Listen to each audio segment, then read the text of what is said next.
রাহুল ও অনিকা তাদের হানিমুনে এক পুরনো পাহাড়ি রিসর্টে থাকছিল। রাত নেমে ঘরটি নিস্তব্ধ, বাতি হালকা ঝাপসা আর জানালা দিয়ে ঠান্ডা পাহাড়ি হাওয়া ঢুকছে। হঠাৎ অনিকা আয়নায় তাকালো।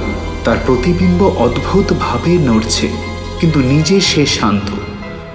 ঠোঁট ফিসফিস করছে, নতুন জীবন শুরু, কিন্তু নজর রাখো। রাহুল চোখ বড় করে তাকালো। বিছানার পাশে ফুলের পাত্র নিজে থেকে হালকা দুলছে। ছায়াগুলো ধীরে ধীরে ঘরের কোণে ঘিরে ধরল, কিন্তু কেউ আঘাত করছে না। আমাদের সঙ্গে খেলো না।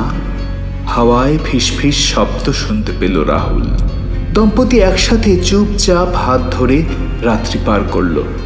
কেউ কাঁদেনি, কাউকে হারাতেও হয়নি, বরং ঘর তাদের উপস্থিতি অনুভব করছিল। সকালে রিসর্টের স্টাফরা এসে চেক করল, সব স্বাভাবিক। অনিকা মৃদু হাসল। রাতটা ভয়ঙ্কর হলেও আমরা অক্ষত রয়েছি।